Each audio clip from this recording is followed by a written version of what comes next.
All right. Hello, friends and gamers, and welcome to both our channels. Welcome to the Fortress Jinx channel, as well as the Think Tank on Winter Mut's channel as well. We decided to put it on both channels here today just for the fun of it and see what it is. Today's video, we're going to talk about Global War 1936 version 4. I'm missing out my words already at the start of the morning here. Version 4. So it's a hefty rulebook. It's 108 pages long, start to finish. And so far from what I've read, I've really enjoyed it. There's 16 chapters overall, and we're not going to get through all of it today. We're going to, it's going to be a multi-thing. And I guess the way that we're going to progress through this is we're going to kind of analyze it to the best of our ability.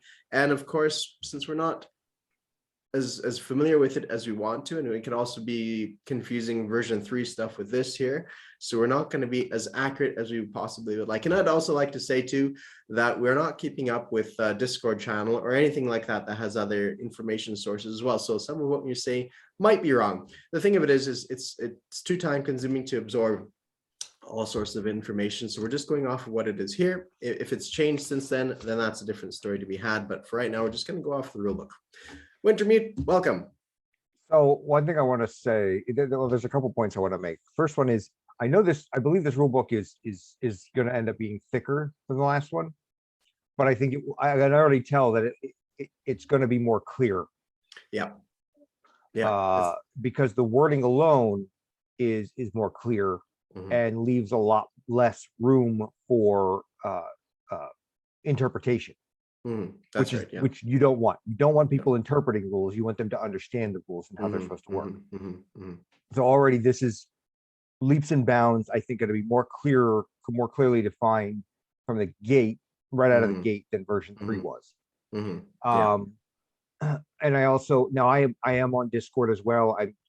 But I mean, there's been over 1,000 messages already. Oh yeah. I cannot possibly keep up with all that. And quite frankly, when the rulebook came out, I wasn't in a good place to read it. So people are talking about things that I can't fully appreciate because I don't have time. I honestly didn't have time to just sit down and go, they're talking about this rule in this chapter. Okay, let me read that. Okay, now let me go back and read that stuff. That's right, yeah. I wanted to, I really did, but I don't.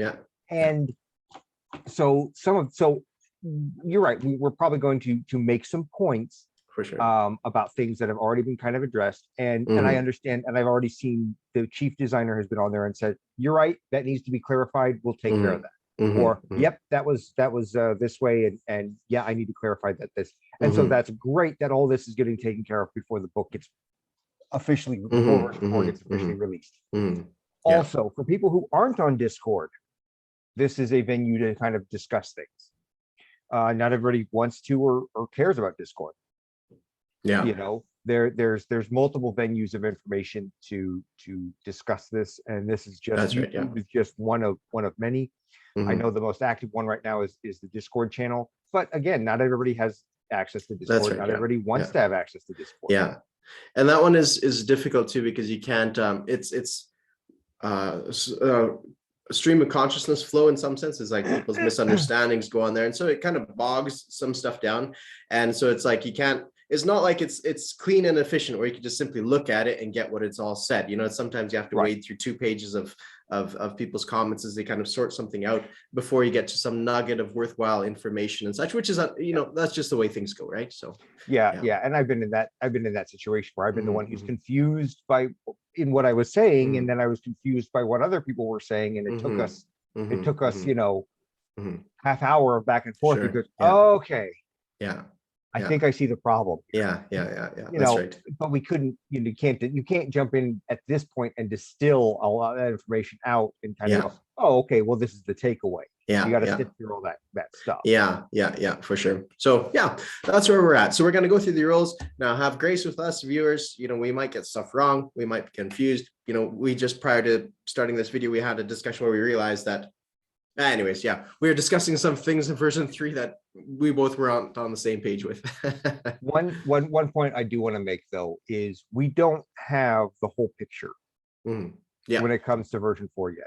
Now, and I've made it a point when dealing with version 4, because there was a trickle of this is going to change and this is going to change.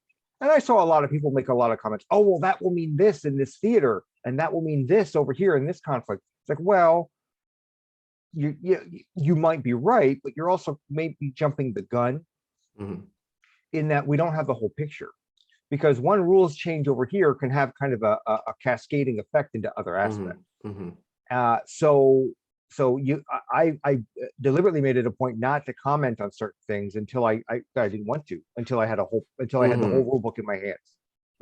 There was I saw no value in commenting about a change to this one rule over here until I could see this change here and this change here and this change here, because all that interplays with each other. And I can already see that there are things that have not changed in this edition that I expected to change, that I was hoping would change. But I'm not willing to say, oh, that's going to be a problem until I've had a chance to play it and go, well, maybe this, and this, even though I didn't like this, and this, basically made this work differently in a way where it's not as big a deal anymore. Where I thought it was problematic before, it's not problematic anymore. That's right. Yeah, for sure. We also don't have the map yet. Yes, and the map's a big factor to things. So I'm still reserving judgment on a lot of things, and commentary on a lot of things, not just judgments. Maybe a little the wrong word, but I'm still reserving, even the right to change your opinion. No point in thinking about strategies at this point, because who cares? Until I see the map, I still have a complete picture, and you can't build a strategy until you have a picture. So, and it also makes that caveat. If we ever say something like this is a really good idea, or this is this is something that we really like, or this is something that we don't like, that's subject to change depending on how when the map comes out and what we see on the map and such, right? So things will be subject to change as we go through things. So we thought the way we'd go through the rule book is kind of go through it essentially and point out things that really stuck out to us, kind of good things, things that we think we're surprised by, and just a few other odds and end bits and pieces. It's not meant to be a critique, like a hostile critique. It's meant to be kind of just a friendly chat amongst people, like, oh, did you see this over here? And did you see that? And, oh, is this going to work out the way we think it is? Or is there unforeseen consequences for writing it this way? So it's not meant to be, overtly hostile in any sense. It's just a pleasant chit chat, essentially. And sometimes it's just, and I know this from experience, you can glance through a section, presume it works pretty much the same way as it did in the old version. Yeah. Oh yeah, absolutely. And then realize that, oh, wait, no, there's just a couple key sentences here that means it works completely different, literally completely opposite. And I actually do have an actual example of that, where if you just glance through it, you may take it for granted that in version 4, it works just like it did in version 3, but no, it literally works the exact opposite. That's right. Yeah. And I find I'm coming, sorry, go ahead. No, that was it. That was my point. I find myself coming at it with a certain bias as well. Like my automatic off the cuff is like, I'm never going to sign the Molotov Ribbon Drop pack because it doesn't benefit me as Russia. And so I'm just trying to overcome that and be like, oh, is it still worthwhile or not? And then when I see something, I'm like, no, it's not beneficial. And then the page later is like, maybe it is beneficial. So I keep going back and forth between the two. And so I'm struggling with my own little biases here as well too, just, from version 3, right? So, yeah. All right, without further ado, let's dive in. So I want to first read off the acknowledgements here, at least a little bit, just to acknowledge the hard work that people did, because it's a lot of work putting things together. So lead designer Morton Monk, co-designer Matthias Thompson, and the design team, Stephen Kunst as editor, and Pierre Neifert, which we all know as Global War 36 enthusiast who's been showing up on the forums and such. So thank you all for providing us with a fantastic game, again, to have a crack at and to enjoy and spend to oftentimes sit in our basement unused, but occasionally played with, in the odd once in a year occurrences, at least in my case. So thank you all for providing all this. So one thing that struck me on the introduction page down here at the bottom, it says, in any 3 alliance system, the rules are open to possibilities to gaming the system. Although a lot has been done to reduce and eliminate this version, Global War has been designed to play like a gentleman. As such, it is our hope that players aspire to this and play the game instead of playing the rules. The former is a lot more fun. So I thought that was interesting. But the thing is, it's kind of, it's interesting, and I agree with it. The sentiment's over top, but it's just one of those things that very open to interpretation. Well, okay, I just had a long-winded discussion with somebody on Discord about rules as written versus this notion of the gentleman's game. Yeah, I find this notion of the gentleman's game offensive. Let me state that right now for the record. I find this notion of playing if you have a set of rules, if you are playing by a set of rules that are not made aware to me before we start the game, then you are not playing a gentleman's game.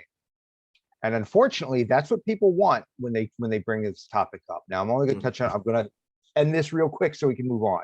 Yeah. But this is a real hot button topic for me because I've dealt with this a lot in my gaming life. Mm-hmm. We are going to sit down and we are going to know exactly how these rules play before we start playing. Because if I do something in the game that you don't think is gentlemanly, and then you get bent out of shape about it, that is on you. Okay, especially if I'm playing by the rules as written. Yeah. I'm sorry, I won't back down from this position at all, because the notion that you get to define rules that I'm supposed to know by mind reading or just being a fellow gentleman is bullshit. It is truly offensive that people still go into gaming with this kind of attitude. Okay, now that means you all sit down before the game starts and you all know what the rules are and you all know what you're playing by. And if you don't like an aspect of the rules, then you bring it up to the group and say, hey guys, I think we don't want to play with this. Let's not do this because nobody really enjoys it. We all think it's a problem. Russia declaring war on US during version 2. Right, yeah. Okay. We all know it's a problem. Let's just not play with it. And so long as everybody agrees to it, great. You now have a house rule. But if you sit down in a game and you start playing and then somebody does that, you said, well, you're not being very gentlemanly. What are you talking about? I'm playing by the rules as written. No, you're not being gentlemanly. It's like, dude, you're playing by a different set of rules than me. How can I know this? You didn't say that you didn't want us to do this. Are we all playing by the same rule book or not? Sure, yeah. So, moving forward, that's my position, and that will always be my position, and I will always defend that position. It's a hard thing to do though, because I get what they're trying to say here, and I understand and appreciate the sentiments here. But the thing is, it's difficult because it's such a long game. It's like if it happens on turn 1 and they say, well, that's kind of unforeseen loophole that we didn't quite cover. It's like, but this is turn 10 and I did this and I geared my entire strategy to this point. It's like, it's sucky because this is a loophole, but I thought it wasn't. I thought it was something that the designers took into consideration. And it wasn't a loophole. I thought my standards of what this game represents to me means it's something I could do. And then 10 turns in, you tell me I can't do this. Like, let's just scrap the game and start over. Is that what you're saying? Because that's everything I've orientated myself towards. So it's like the accusation. Sometimes that's the best solution. Sometimes it is, yeah. But the accusation could be turned around as like, this is something I've been working for this exploitative, well, what I didn't think it was exploitative, but I thought it was a worthwhile strategy. And now you say it's not gentlemanly. Well, what about you not being gentlemanly to allow it to play? And it just gets kind of on the emotional level. It's like, I really don't know. It's like, at the start of the game, discuss how much level of grace, I know that's more of a secular term, but how much willingness to compromise you are. Yeah. How much level of grace that you want to allow for people. Do you want to be like, do you want to be forgiving of people's mistakes to some degree and be like, okay, that might change the nature of the game and I don't have a time for another game. So instead of you declaring war on South America, then let's just say that can we reset a little bit? We'll give you some, 3 turns back of and something like discuss it at the very least, how much level of grace so that you're not accusation of gentlemen. This goes to my point of how, that's what being a good, and I don't like the term gentlemanly. Okay. Sportsman is a better term, or sports, being a good sport when playing a game. Right, absolutely. Being understanding about mistakes get made. People, you read the same rule book as me, but you came away thinking the rule book differently than the rest of us. Right, or the rule book for whatever reason that was unforeseen, like, something. Yeah. Oh, okay. You misunderstood how that worked. Okay, this is a problem. Yeah. Let's figure out how we can kind of get back on track and move forward. I have no problems with that. I encourage that. Yeah.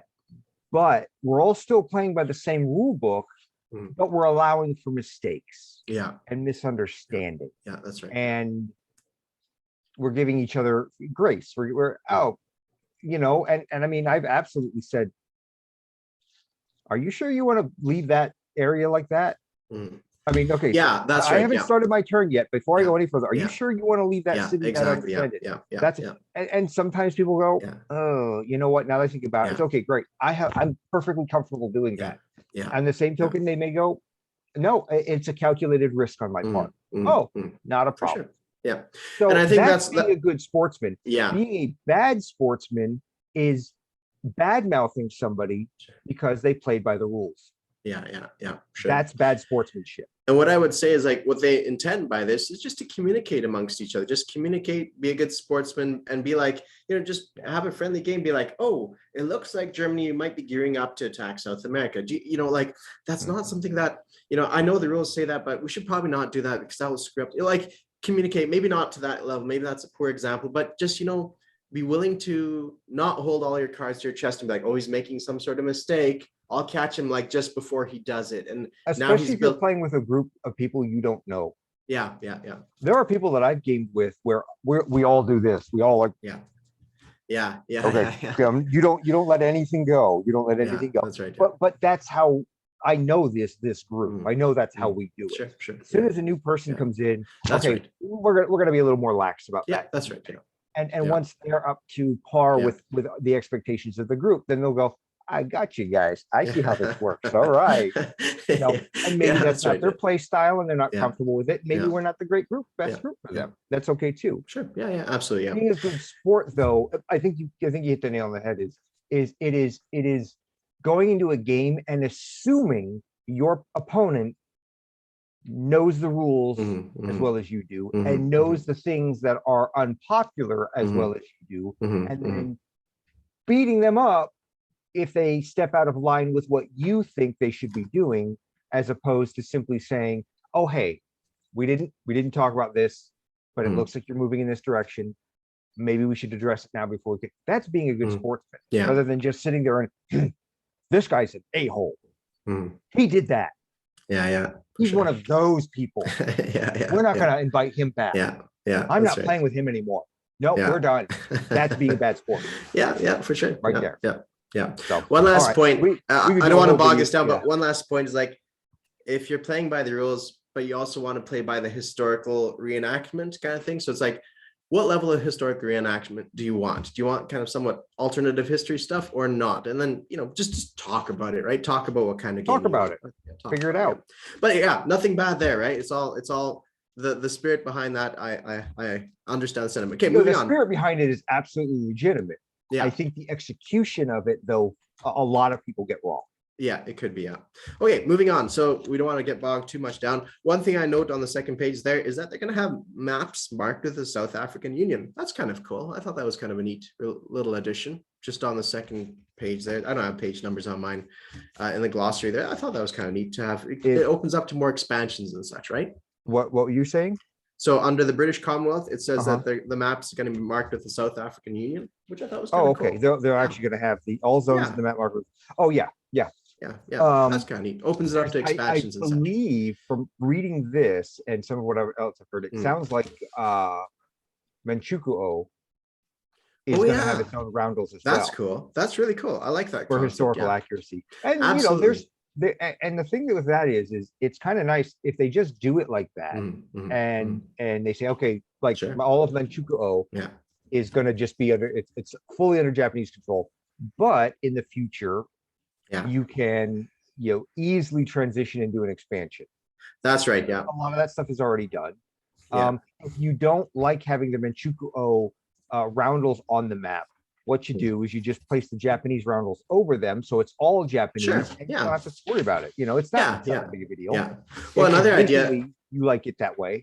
Yeah. When I was working way back for HBG, I suggested in the case of Canada, if we wanted to make Quebec and just do like the Canadian roundel here, but then a small roundel off to the side being like, this is the Quebec one. And that opens it up to expansions. You can do the same thing for Japan in Manchukuo, a big Japan one, and this one here. And that way you can kind of, at the start of the game, be like, decide kind of how you want to play it out, right? And, if you want it for an expansion or whatever, you just ignore the one or the other. Okay, moving on from that point. I had nothing really to remark on except that they changed like the Soviet home countries to represent all zones with the Soviet roundel, which opens North Sakhalin Island to a part of the home territory. Yep. There's And I thought there's a couple oddball places now that fall under Russian home territory. And I noticed that the different name changes for some of these territories as well. What I thought with the Russian stuff, my initial reaction was like, oh, that might mean that you could lose a victory point if you lose North Sakhalin Island, but it turns out doesn't matter. You know, it's gone. It's gone. Yeah. So that's a nice little thing. Now, another thing listed here, just this is a incidental little thing, but they write about offshore territories. That's just from a design perspective, like, okay, offshore territories, what does that mean? You mean islands or something like offshore territories? Where are you reading that at? So it's on this page. I don't have page numbers. I could only tell you. It's I noticed they don't have page numbers. Yeah. 0.3, I think. Okay, I'm there. Oh no, not 0.3. Yeah, so offshore territories, it's like, I know what they mean by that. It's Crete, it's Sardinia, it's Cyprus, it's, you know, islands and such.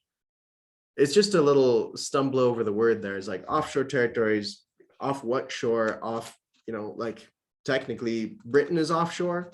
You know what I'm trying to get at. Australia is offshore. It really depends on. Yeah, and that might be something they need to define better. Absolutely. Yeah, I'm just pointing it probably, out. You know, like they could say something like multi-territory island, but then it's like, I will tell you from experience, sometimes you'll use a term to describe a concept when you're writing rules, and then you intend to go back and I've got to flesh that out a little bit. Yeah. I'm going to use this as kind of a placeholder term. And that's right. It's possible that just never happened. Maybe, yeah. And I know that third edition had sentences in there that needed to be deleted before it went to print, but they made it through somehow. They made it through. So I get how that could happen. Oh yeah, totally. Yeah.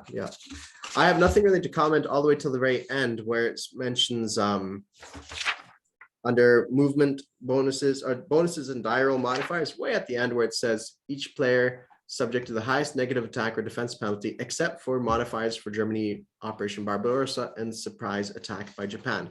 That's kind of interesting. Okay. It means you could stack some of your modifiers up together.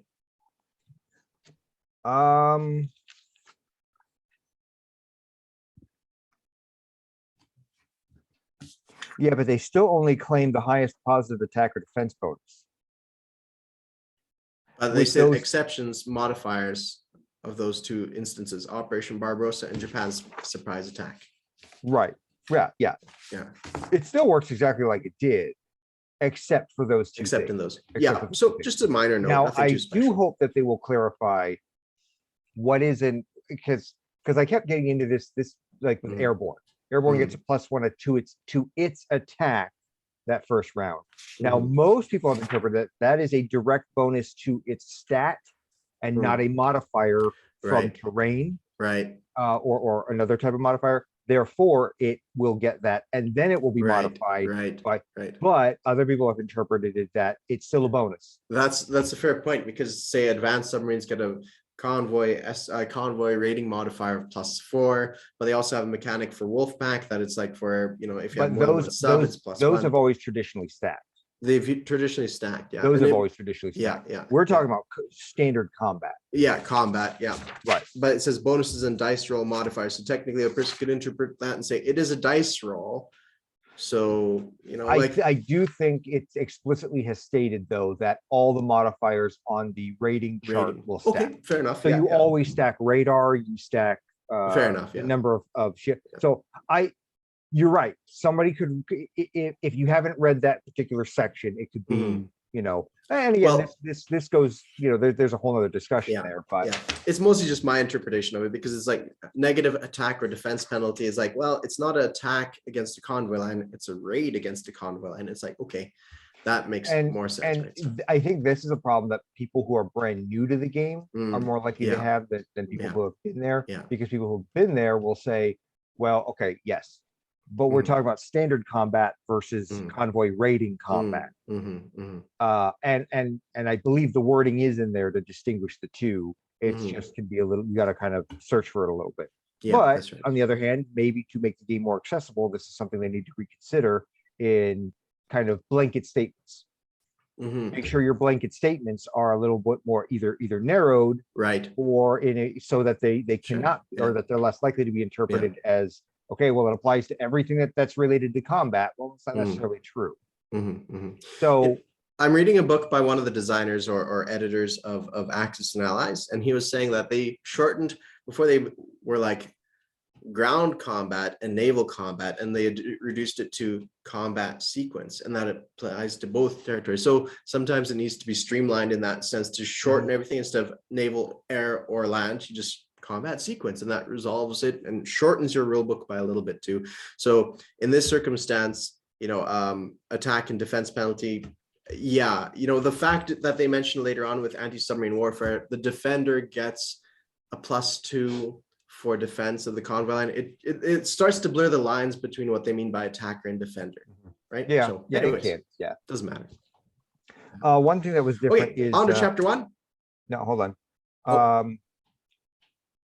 Warship, any naval unit that is not a naval transport. That's different. It is different, yeah. Because before, submarines did not count as warships. That's right. Yeah, I remember that too. Yeah. Yeah, because I specifically asked you because of the boarding of Canada at Warship. Yeah, that's right. Yeah. And I had to clarify that. Yeah, for sure. So that was one thing that's different. Everything else is pretty much the same, or if it's different, it's different in a very kind of minor way that is gonna, probably isn't gonna have a huge impact on things. Yeah. On to the map. Yep. Chapter. Do you want to MC this one?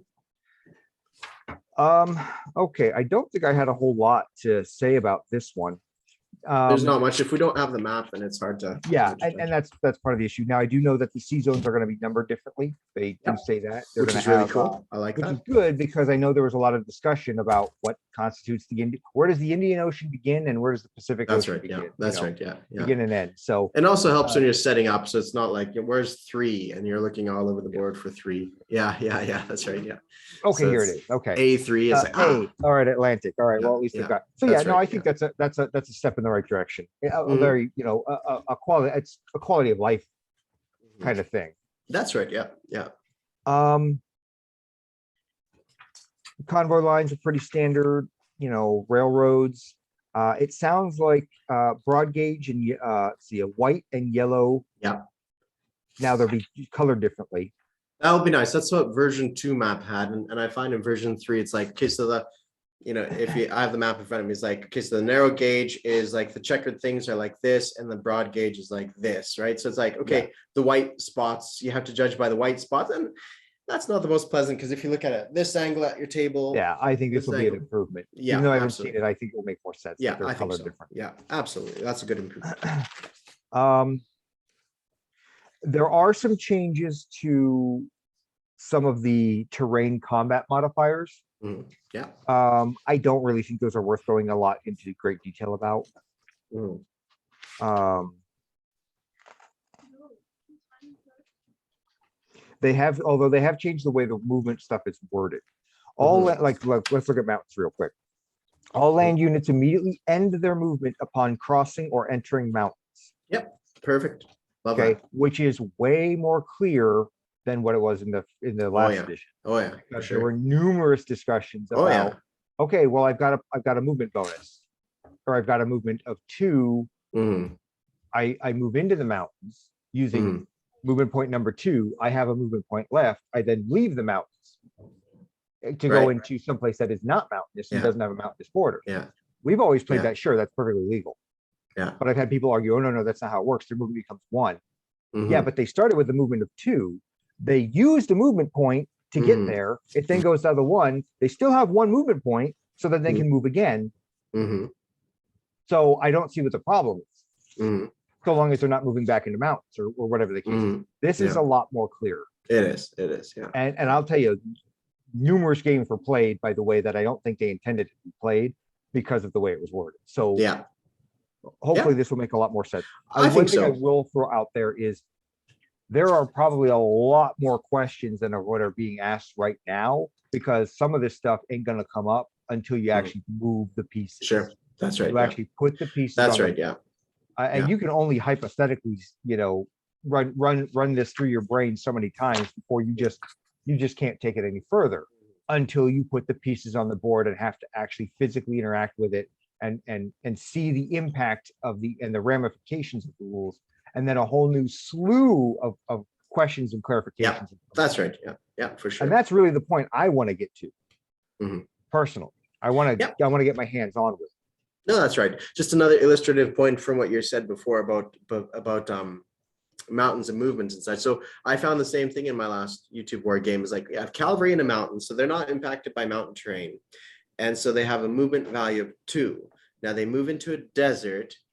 Does that mean that they use 1 movement point to get into the desert? Does that mean they still have 1 movement point, or do they slow down as they go through the desert? Like, maybe that's not the right example. Maybe it's something else, but it was something like, do you get the movement impact from the territory you travel through or the territory you are in when you start your turn? You know, because the argument can be made, well, sure, it's mountain territory, but you're on the border of the, like, technically your units are just inside the border of that territory. And this was the discussion so my unit starts in mountains. Mountains don't count. It has a movement of 2. Yeah. I move into an open area with no terrain. Sure. Yeah. Then I move back into mountains. Right. Is that legal? And my group has always played it. You move into the open area, you have 1 movement point left. Yeah. You then move into mountains. You move back into mountains. Now the original mountains don't count. You move back into mountains. You still have a movement point of 1. Your movement drops down to 1. So you use that movement point to move into the mountains. Other people have said, no, your movement drops down to 1 and you use that point. I'm like, that doesn't, to me, that doesn't make sense. But it could be interpreted I don't think that's what the rules intended. However, other people have argued that is exactly what the rules intended. I'm like, that's not how that reads. I can see it open to both interpretations, because is the movement reduced from the top or the, like, you know, top or bottom? Actually, that's a great way of putting it. So I think this is a lot more clear when it comes to those movement rules. Tundra and ice can now be moved on. Which is also different. I mean, it's not going to come into play too often, but still will be fun. Okay, great. It may have it's one of those things that could have a subtle impact in one of the theaters that you don't really foresee yet. It'll probably be 10 games in, and suddenly you'll be in just the right position where you're like, oh wait, I have that as an option now. I'm going to do that, you know, and then suddenly that becomes a known thing from moving forward. It depends how much they change as well, because theoretically you could say, okay, so if the Germany invades, you know, someplace in the tundra or whatever, right? Canada here, it's like, you know, the counterattack's not going to be that severe because there's only 1 round of combat, or if whatever, right? So like, okay, so they're going to calculate it a little bit differently. So they can go into this territory and be like, okay, I could survive round out. I can't survive 3 rounds, but I'll survive 1 round.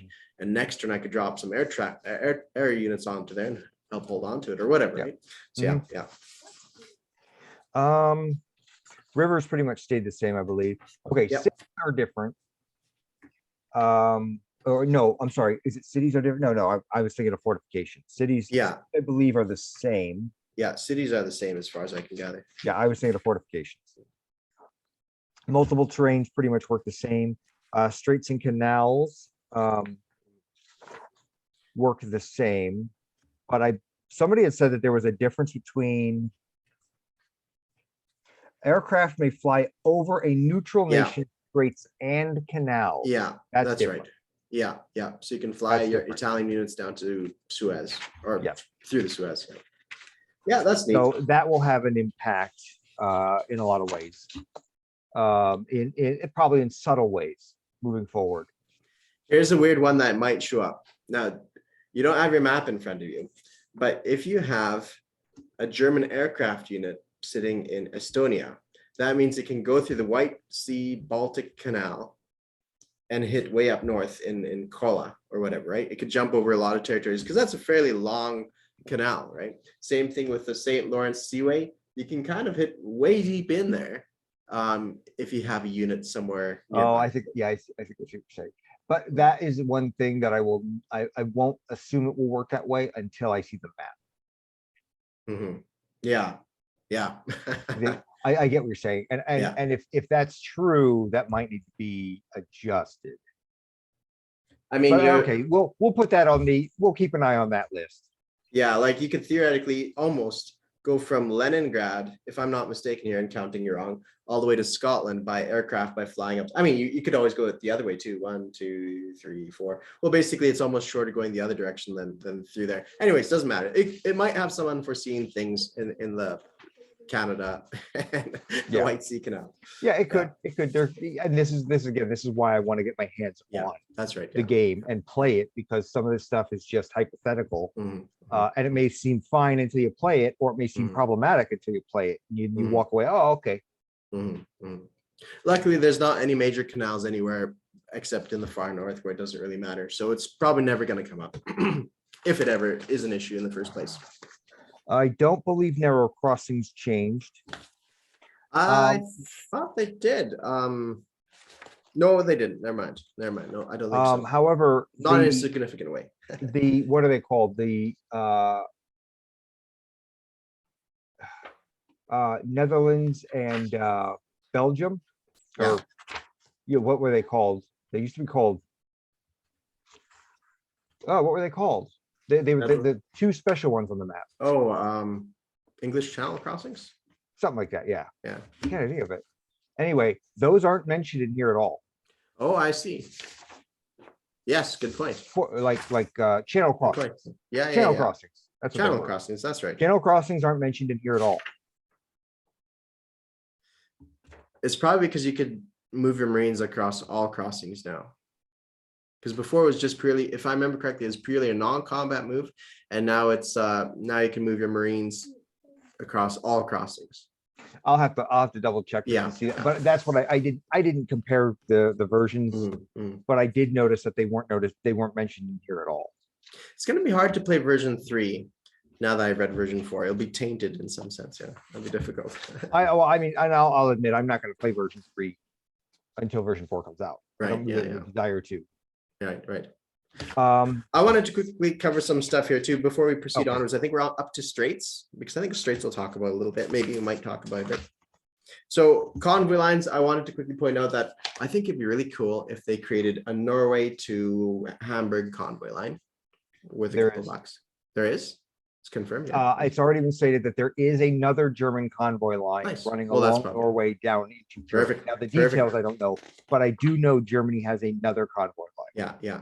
Which of course, I agree that would make a lot of sense. But since they don't own both ends, it's only applicable once Norway is captured. So it might be a de-incentivizing them to capture Norway in that sense too, because the benefit you get out of it, unless they changed it drastically, but from what I remember, $2 plus their $1 bonus for holding northern Norway, which in this case is called Trondelag. I think that convoy line could be arguably still applicable whether they have Norway or not. Yeah, because in most other cases, historically it should be, because they still had shipping, because Swedish shipping still had to go through Norway, if I remember correctly. Well, that's true. That's like true. during the winter. That's so true. I think there's an argument, and again, I don't know. There's some subtleties here that we may not be fully aware of yet. So in that case, it would incentivize them. Yeah, it would incentivize. So it would incentivize them so that there's a way that that's right. Yeah, the Allies don't get Norway. Yeah, and completely, mess with them that way. I feel like I read somewhere that you have to hold both sides of the convoy line, but never mind, because there's of course Brazil and America. So yeah, that one's that's probably the one end cannot be enemy owned. Right, that's what it is. That's what it is. Yeah. So if Germany goes and takes Brazil, that whole convoy line just shuts down. I was just thinking in the case of Philippines, right? To capture Philippines, that convoy line is not applicable. Now, I wanted to quickly talk about Great Barrier Reef, cool addition. I don't actually know how much of an impact it had in World War II, but still cool addition. I have no protest there. It's flavorful, and I like it. I have no issue there whatsoever. I think I wanted to make a comment about special fortification zones. Islands are no longer listed there. Yes, that's true. That's true. So, and this was explicitly pointed out by one of the designers that yes, islands were removed from that list. That's fair. That's fair. So if you're going to fortify an island, especially a large island like the Philippines, you have to put it on every, and I do know the map is cut differently now over there. Okay. Yeah. And my understanding, if I remember that map correctly, is Philippines border several different sea zones now. Yeah, I mean, so there's no one fortification fortified. I mean, the Philippines is not a small piece of land. No. It's a good piece of real estate. So to fortify that whole area, you have to have like 3 or 4 fortifications.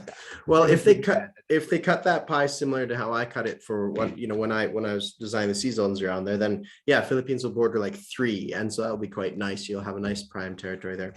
So I wanted to really point out that Belgium has a mountain territory. Sorry, not mountain border on the Belgian side. Okay.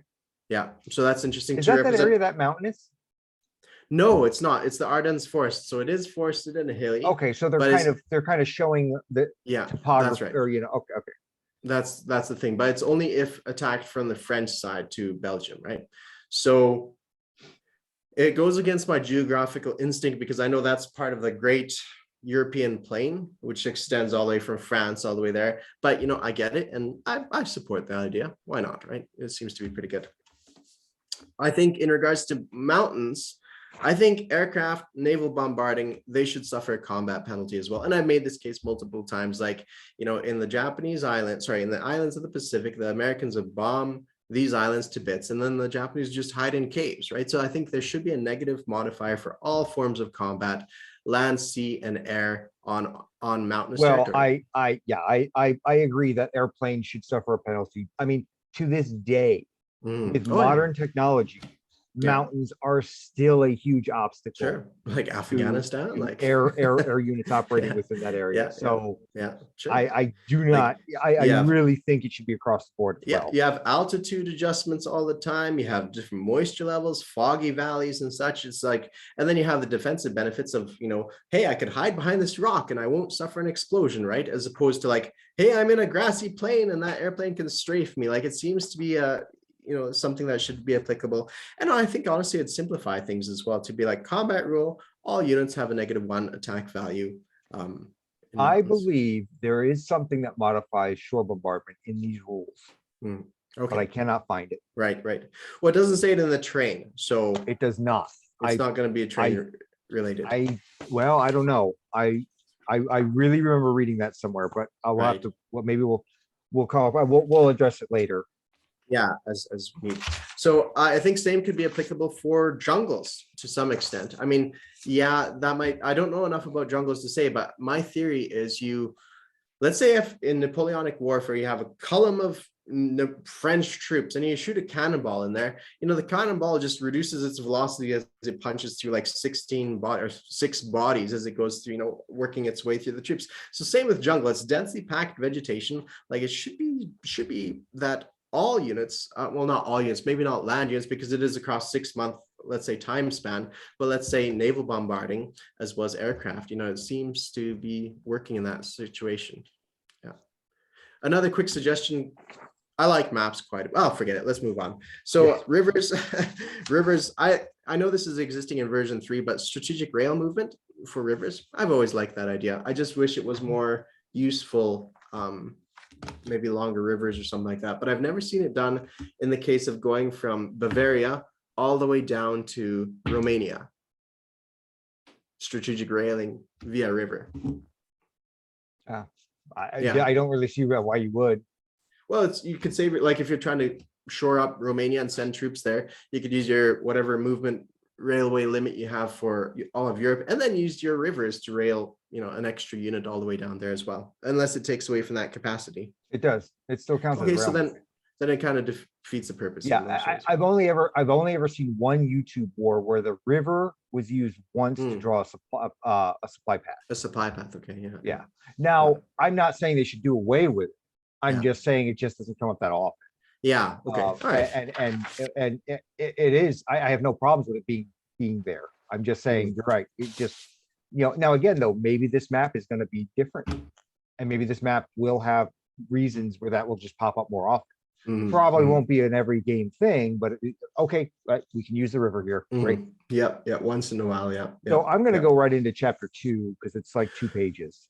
Well, hold on. I still have a couple. I like maps. I really look into maps. So surrounded cities, with an airbase. What are your thoughts on that one? Surrounded cities. If you blockade the naval ports, it's blockaded. But if the airbase is undamaged, then it still has full supply. So I was thinking that can you supply the whole German army in Stalingrad if it was encircled? Probably not, just if it has an airbase on there. So I'm not convinced that one should stick. I don't have a problem with that one. No, I think it really makes the attacker have to think about where they're going to put their strategic bombing, Mhm. where they're going to apply it, how they're going to apply it, and taking a city should be a big deal. Mhm. Well, I would So- just say like an undamaged airbase will supply 2 units, 3 units, and that's it. Yeah, and I think there should if we were writing an advanced rule set, Right. then yeah, that's that I would handle it differently. But Mm. but for Oh, just okay. the basic rules, I don't have a problem with it. I think it's Fair enough. Yeah. Yeah. Yeah. Okay. Danish Straits, they changed that. I think you'd be happy about that, eh?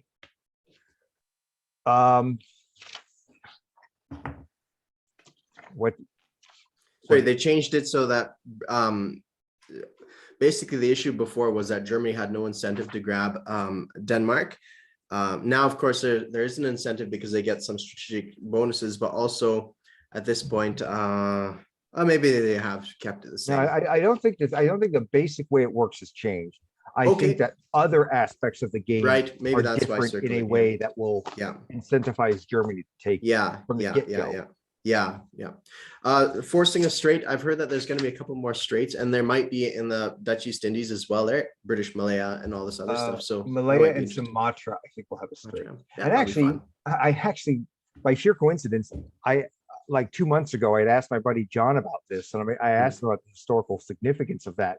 Because if you look at the map in the real world, it's pretty narrow. that area between British Malaya and Sumatra is real narrow. Yeah, it is. It is. I mean, this map has it like 8 times as wide. Oh and yeah, that's just well, for visual. it makes sense. Yeah, yeah. no You need visual the stuff. space for That's fine. units. Yeah, yeah. But I guess that's going to be considered a straight. And I told, if you look at Google Maps right now, Sure. it makes complete sense why that would be a straight. Yeah. Well, I wrote this whole document before and said, they called British Malaya or Singapore the Gibraltar of the East, because it was that significant. It was, I mean, yeah, I don't know I how just much. don't think it came up very often during the Yeah, war like yeah. it did with Gibraltar. Yeah. And maybe that's why it gets overlooked. Mhm. But geographically, it makes sense why the similar rules would Yeah, apply. Now, if they recut those zones, Yeah.